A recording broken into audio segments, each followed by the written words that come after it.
Hello, I'm Bill Harris, Director of the FDR Presidential Library. And I'm Amy Bracewell, the Superintendent at Eleanor Roosevelt National Historic Site. And we are here at Eleanor's house at Val-Kill in Hyde Park, New York, commemorating the 75th anniversary of the Universal Declaration of Human Rights. December 10th, 2023 is the 75th anniversary. And what's interesting to me, especially about this anniversary, is Eleanor Roosevelt's view, as she expressed, that universal rights begin in small places close to home. And here we are in Eleanor Roosevelt's home. Yes, very cozy. And she lived here from 1945 to 1962 and was here when she went and was appointed to the United Nations as the committee chair for documenting and creating this Universal Declaration of Human Rights, which is now transcribed into 500 languages across the world and started with her and the United Nations. It's remarkable. When President Truman appointed her, I'm sure that there was some thought that it would be honorific. But Mrs. Roosevelt never approached anything from a purely honorific approach. She was always about accomplishing something and seeing a true outcome to the benefit of people. And over at the Presidential Library, that's a nice compliment to the home here, because you can see through the documents and records of the 3 million pages of materials we have, how she did work and how she would work here or at the White House or later at the UN while traveling around the world. And what I find very inspiring about Val-Kill and when she lived here is she hosted many of her committee members of the United Nations Committee on Human Rights. She hosted them here. She would have picnics and retreats here and really get into some significant conversations here.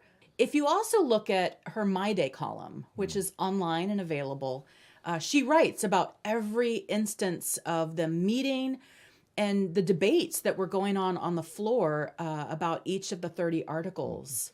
Yes, I think, and we certainly see it in the papers, that it's important to keep in mind in this post-war world where the Cold War was commencing, that the tensions between the U.S. and Soviet Union impacted every aspect of the drafting of the Universal Declaration of Human Rights.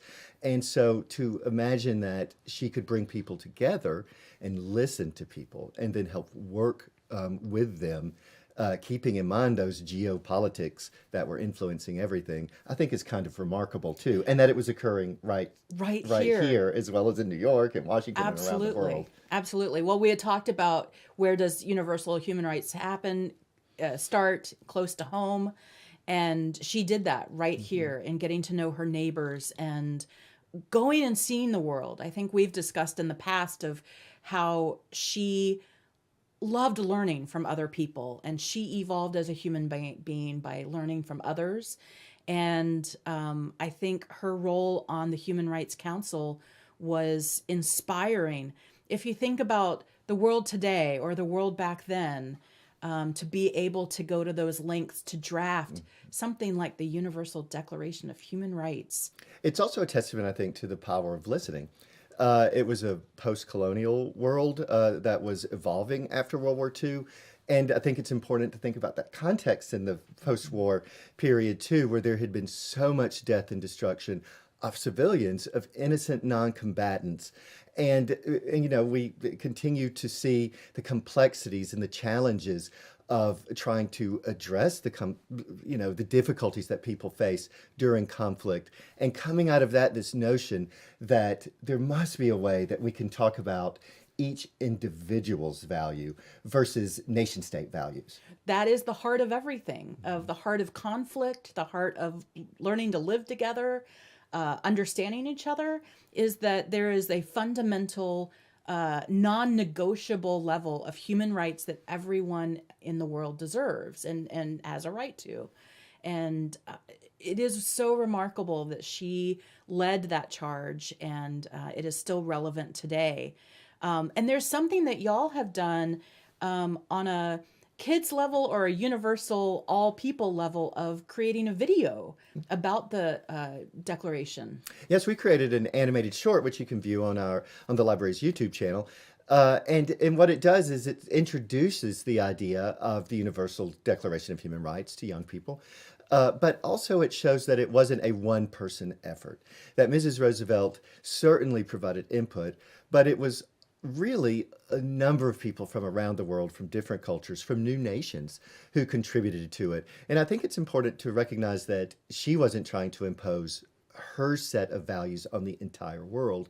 She was attempting with these others to identify those values that are shared and that would be inherent in our very existence. That's a powerful thought when you really think about what that means. We'd been talking about her really soaking in the world and how people lived throughout the world.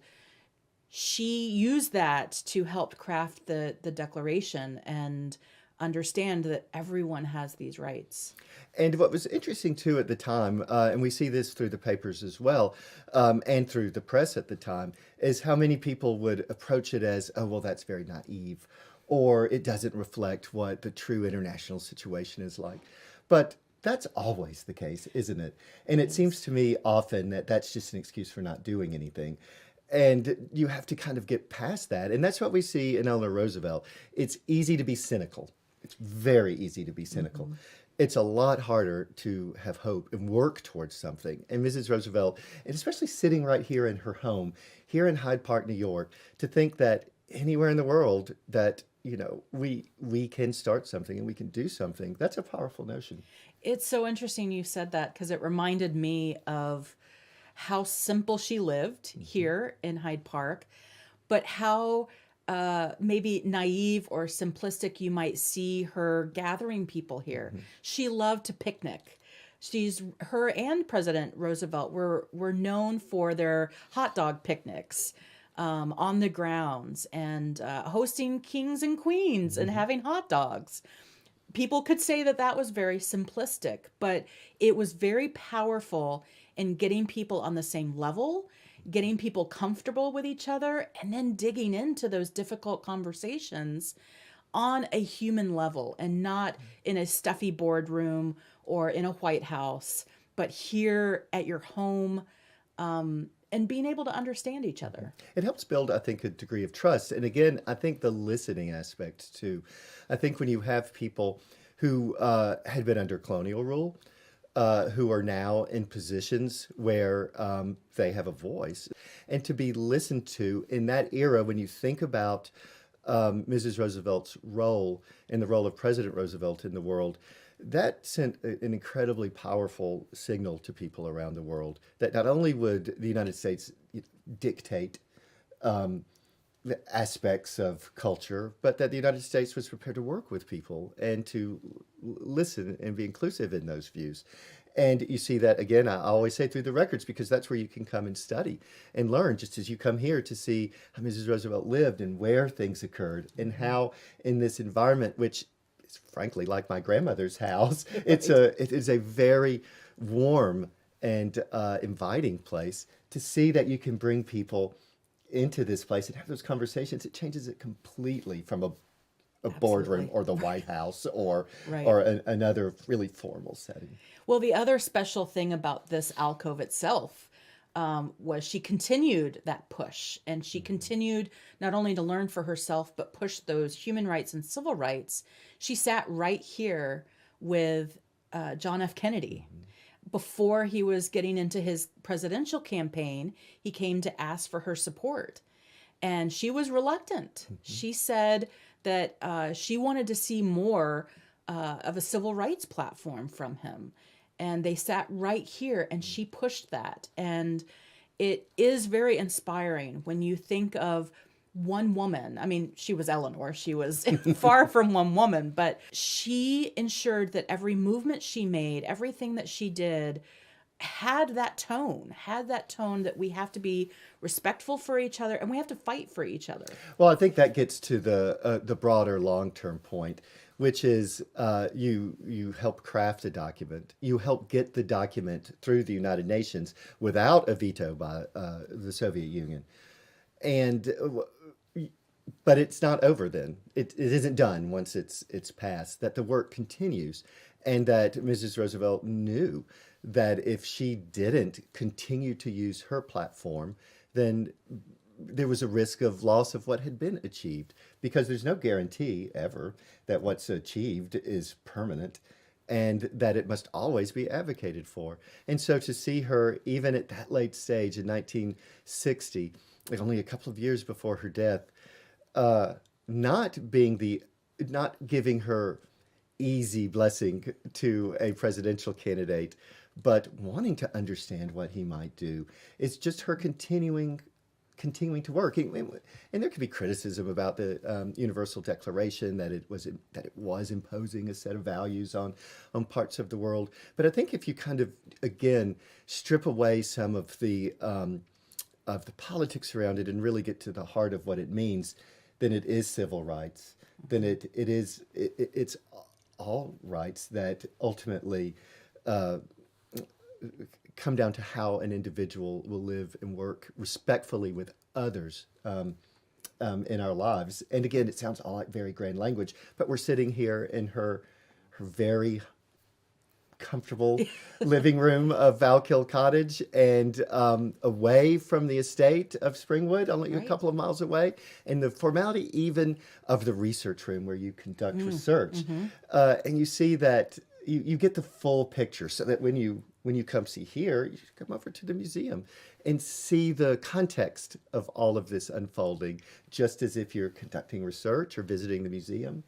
You can come over here and see how they really lived. I think this place truly inspires people. You know, it's not enough that you get inspired by the actual papers and the actual archives of President Roosevelt and Eleanor, but when then you come here and you see where many of it may have been written on her typewriter or by pen, and writing her My Day column that she published every single day is remarkable. And when you come here and you get the power of this place, like you said, you walk in and I feel like she just walked to the kitchen and she'll be coming back into the room. That's true. It is very inspiring. That's the best word that I can think of it. But that's what I love about all of our sites here in Hyde Park is you do have the childhood home of President Roosevelt and how he grew into his own, bringing Eleanor into the fold, and now in her place where she made it her own. And then the reflection of all of their archives and correspondence, and really the evolution of their thought process. No question about it. And that maybe as we, wrap up the thought of that, the evolution we all have or hope to have over the course of our lives, to always be sort of looking forward and trying to think about how you can grow as a person. You see that in the stories. What you see is far from perfection. That's right. But that's kind of the spectacular thing in a way, is that, and you see that in these homes, just as if you see it in their private letters to one another, that people are growing and changing. And considering that she came from an affluent family where it would have been quite easy to accept the world within which she lived without much thought, that wasn't her way. And she saw her opportunities, and she saw how that could help others, not in a condescending way, but in a genuine way of respect and wanting to work with people. Absolutely. I think that is a great point. She and President Roosevelt were not perfect by any means. And but learning from them, learning about ourselves, and then going back to the Universal Declaration of Human Rights and reviewing those articles of what we all have a right to, and looking at the world today, looking at current events and seeing where it could apply, or how can we all in our communities make people's lives better or be more respectful for each other. It still has value. It still holds relevance to today. And I think that brings it right back to the beginning. It really does all start on a local level, that each and every one of us does have a role. Maybe we're not going to be out there doing drafting United Nations documents, but in our daily lives, that respect for one another that you see Eleanor Roosevelt living every day of her life is inspirational. And I think that that's a lesson that we can take away with us. And maybe not approach everything from, in this easy world to be cynical and to wonder about things. There are many things that we can take away from here, but it all starts kind of with oneself Yep. in one's home and community. That's right, as Eleanor said. That's right. Yeah. So it's great to be here in Eleanor Thank you Roosevelt's for home being again. here with me. Yes. So again, I'm Amy Bracewell, and it's been a pleasure. And Bill Harris at the library. Please come to the FDR Presidential Library, just like the home of Franklin D. Roosevelt in Val-Kill. Yes. And we're always open, and we are always welcoming. Thank you.